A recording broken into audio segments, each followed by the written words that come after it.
Most people who spend hours scrolling through their feeds every day are not aware of what is really happening inside them.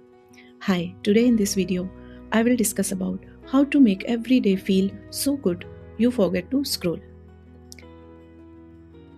Every day when we scroll through the Insta feeds, YouTube feeds, we believe that we are just killing time, relaxing or trying to distract ourselves a bit after a tough day.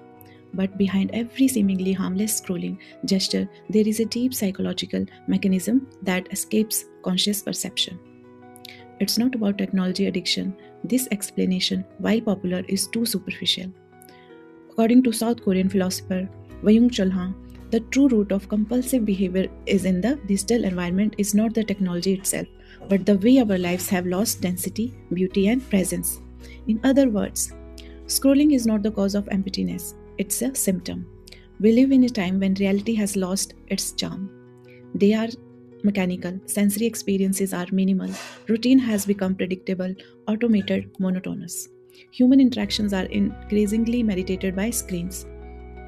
The body lives in alertness but without presence. The mind is constantly occupied but not engaged. And it's in the scenario that the brain, craving meaningful stimulation, turns to the digital as an escape valve. Not because it wants to, but because it has nothing better. Byung Chul Han calls this phenomena the hell of identical, a reality where everything repeats without transformation, where the different has been tamed, where life has lost the ability to surprise. Scrolling in the context is not just a pastime, it's a narcotic. It's not sought after because it's good, it's because the rest of the life seems unbearably bland.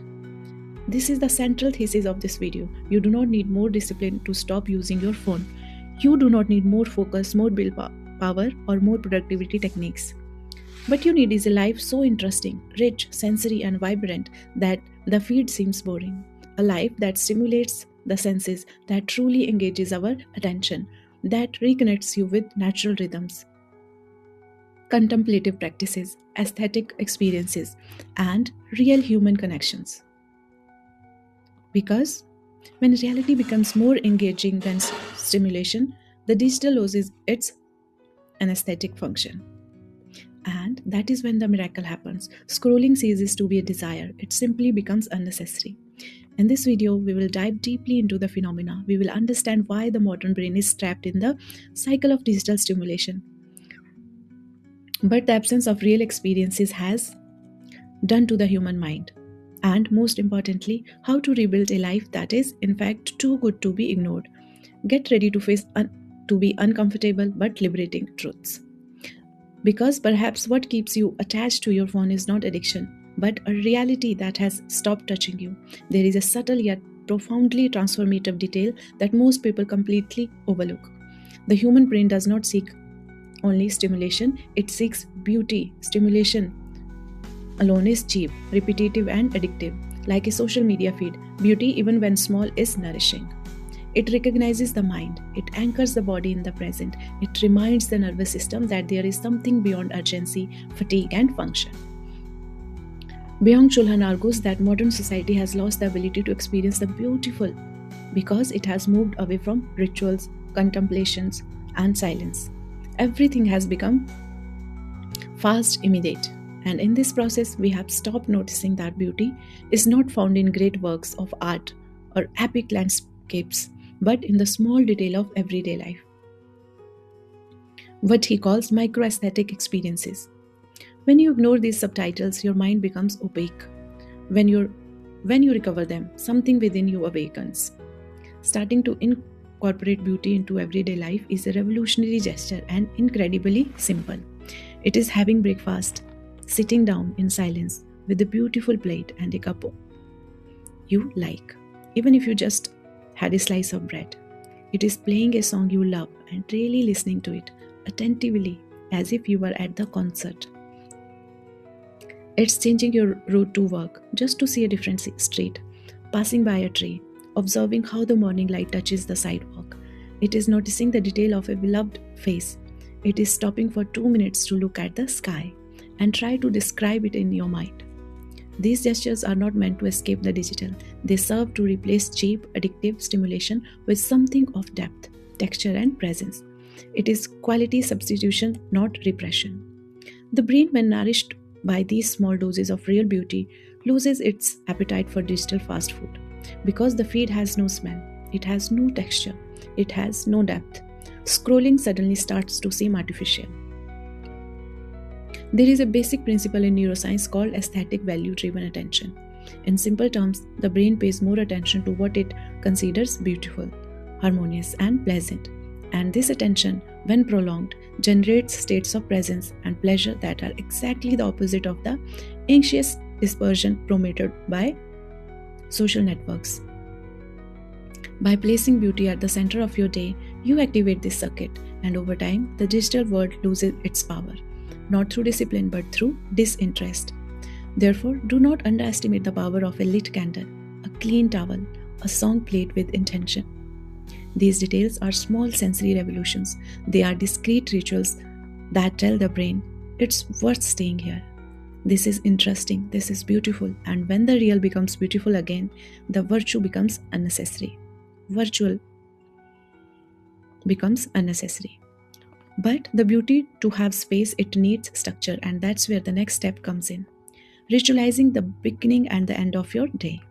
Because without rituals, everything becomes routine, and routine without awareness is the fertile ground for boredom.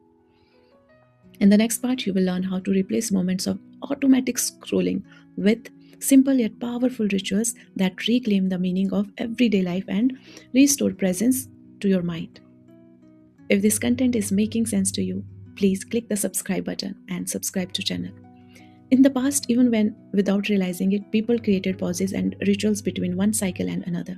They lit a candle before sleeping, washed their faces upon waking, walked in silence to work, shared meals with family.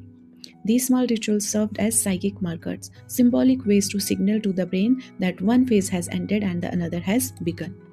Today, the structure has disappeared, and in its place, scrolling has taken over.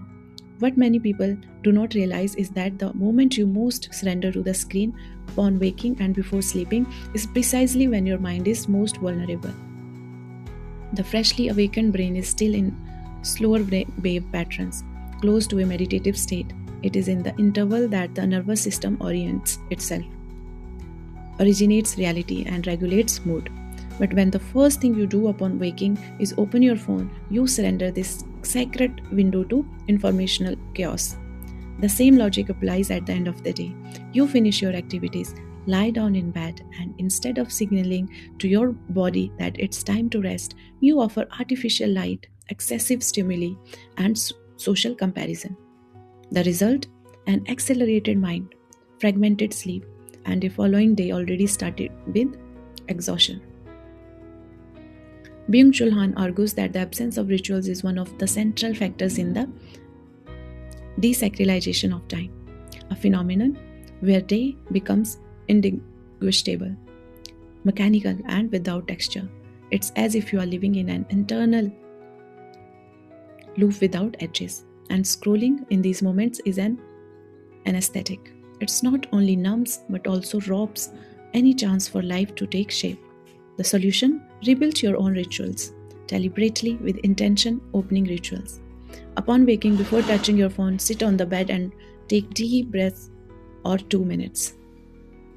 Breath. Do a brief stretch, observe your body, prepare tea or coffee slowly and drink while looking out the window, without haste, without talking, without digital stimuli. Play some light instrumental music while getting ready, as if you were preparing for a small sacred ritual, not just for another day. Closing rituals. Turn off screens 30 minutes before sleeping. Take a notebook and write down 3 small things you noticed during the day. Or write 3 things you want to happen in your life in near future. Write them every day on your notebook. They don't have to be anything grand, but afternoon light, the brief conversation, the smell of food, set an indirect light, perhaps a candle. Breathe, spend 5 minutes in silence, and then just sleep. No feed, no videos, no noise. What does this do? It creates margin, it creates form, and where there is form, there is presence. These rituals are not about being productive or living in Zen mode. They are about reclaiming a sense of reality. They return to the body the experience of being alive, and by doing this, they reduce the appeal of the digital, which begins to seem increasingly unnecessary, artificial, and above all, superficial. But creating rituals is not enough if your attention is already fragmented. If your brain no longer knows how to develop into anything, even the most beautiful moments will go unnoticed. That's why, in the next part, we will talk about a powerful practice, perhaps the most transformative of all, reserving a moment of the day to experience deep absorption in something real. This may be the key to restoring your focus and finally regaining the pleasure of existing in the here and now. One of the most silent and dangerous symptoms of modern life is the inability to lose oneself completely in a single thing. We live in a state of diluted, fragmented, hyper-stimulated attention, where nothing is deep enough to capture us entirely. And because of this, everything feels insufficient. This is one of the central reasons why scrolling has become so addictive. It feeds a brain that no longer knows how to concentrate, offering small doses of novelty, one after another, at an increasing speed. But this stimulation does not fill, it only disperses.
In the next part, we will explore why reconnecting with the natural world, even for a few minutes a day, can be the most powerful step to make real life more interesting than any stimulation. In the midst of concrete haze, noise, and the artificiality of modern day life, nature has become a forgotten luxury. Most people spend days, sometimes weeks, without putting their bare foot on the ground, without looking directly at the sky, without touching something that hasn't been manufactured. And the most alarming thing is that they don't even realize that they are missing the human body, the human mind, human attention. All of this evolved in close contact with the natural world. When we disconnect from nature, we don't just lose trees, sun, and wind, we lose rhythm, we lose presence, we lose mental health. Byung Chul Han points out that contemporary society has lost the ritual of transition between natural cycles. Day and night have ceased to have meaning because screens illuminate the early morning as it were noon. The seasons have been erased by constant air conditioning. Rain has become an inconvenience, wind has become a distraction. Time has become tyrant, and when there is no longer a connection with the rhythms of the world, the modern subject begins to live in a continuous and shallow present, where everything seems to same and anxiety settles in as a permanent background noise. That is why deliberate exposure to nature is a radical form of healing. It's not a sensory indulgence, it is psychological and physiological necessity. Walking outdoors for 20 minutes without headphones, without podcast, without music, just letting the eyes absorb the texture, the contrast of light, the sound of words, the rustling of leaves is enough for the nervous system to slow down. Heart rate decreases, brain activity changes, attention begins to recognize. And perhaps for the first time in the day, the subject finally feels present. But it's not just about going out to get some fresh air. It's about being in nature with intention, placing oneself as an observer, not as a user, noticing the movement of clouds, the imperfections of a leaf, the smell of the earth after rain. This type of experience activates in the brain a mode of contemplative attention that is the opposite of digital overstimulation. While scrolling fragments, nature unifies, while they feed, accelerates, the wind soothes, while the screen fatigues, the green restores. The most importantly, nature is by definition unpredictable. One sky is never the same as the previous day. The sound of the wind varies. Colors change throughout the hours. This constant micro variation is what subtly and profoundly nourishes the human mind. By returning to nature, even for a day, even for an hour, you restore to perception a sense of real novelty. Not manufactured, not packaged by algorithms, novelty that surprises, that nourishes, that truly satisfies. And perhaps you will notice something curious. After a few days of walking without distraction, your urge to grab your phone begins to diminish. Not out of guilt, not out of obligation, not because something inside you begins to fill again. However, this reconnection with the external reality also requires a reconnection with the internal reality.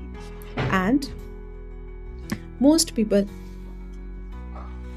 have lost the ability to be with their own thoughts without fleeing. Therefore, in the next step, we will talk about what may be the most difficult challenge, but also the most transformative. Relearning to do absolutely nothing for a few minutes each day. Just be, observe, breathe. See what happens when you stop running. See what emerges when you don't try to control anything. Over time, these minutes of non-doing become an anchor, a refuge, a reminder that you are more than stimuli and responses. You are space, and within that space, life becomes habitable again. But the inner world only fully flourishes when the outer environment collaborates. And the truth is that many cannot escape the cycle of digital because they are surrounded by an environment that constantly pulls them back. A visually poor environment, dominated by screens filled with artificial stimuli and objects that do not invite presence. In the next part, we will understand how to recognize this physical environment so that it becomes an ally in building a more contemplative, sensory, and satisfying life, and thus further weaken the appeal of the digital. You can change your habits, your routine, even your thoughts, but if the environment around you continues to be a constant invitation to distraction, sooner or later it wins. Human beings are deeply influenced by the space they occupy. The brain constantly responds to the visual, tactile, and auditory signals, and if these signals predominantly comes from screens, artificial lights, notifications, digital interfaces, and soulless objects, then no matter how hard you try, your attention will be constantly pulled away from yourself. That's why the last step in this journey is to deliberately design an analog environment. A space that favors the real, that invites presence, that stimulates sensory curiosity, contemplation, touch, sight, and silence. We are not talking about decorating your home with Instagram filters or creating a clean and productive space in the style of social media. We are talking about restoring to your environment that Byung-Chul Han calls symbolic thickness, objects and textures that carry meaning, history, beauty, and contemplative function. Keep physical books visible with covers that visually attract you. Don't hide musical instruments or art materials. Bring them close, like silent invitations to create. Place a living plant in a prominent spot and observe its daily evolution. Choose objects with texture, wood, ceramics, fabric, paper, things that beg to be touched, not just looked at. Have a chair near the window with no function other than to sit and observe. Use soft, focused lighting that favors introspection rather than overexposure.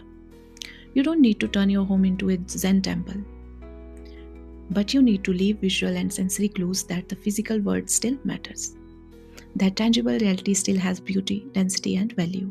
Because when the environment communicates this all the time, your brain begins to naturally reorient attention. And what was once impulsive, like checking your phone every 5 minutes, becoming misplaced, incoherent, almost rude. Reorganizing your physical space is like planting seeds of presence. You are saying through the environment, here we live, here we feel, here we contemplate. And gradually the digital loses its dominance. Not because you'll fight it, but because you have built something better. And that is what deep down you have been doing since the beginning of this video. Reconstructing reality, relearning to live, reconnecting with time, with the body, with silence, with beauty, with others, and with yourself. Not to go back to the past, but to rehumanize the present. Because the simplest and the most powerful truth is this. You don't need to fight against the scrolling addiction. You need to build a life so dense, rich, alive, and meaningful that it simply loses its sense. If this video touched you in any way, write in comments. I am reconstructing my reality. This helps the algorithm, but mainly helps you to make a public commitment to the change. Now I'm going to ask you to leave this video and go apply some of these tips. Go out, see something beautiful, walk, do anything. Disconnect from the internet. Tomorrow you come back here and tell me how the experience was. Thank you so much for your time.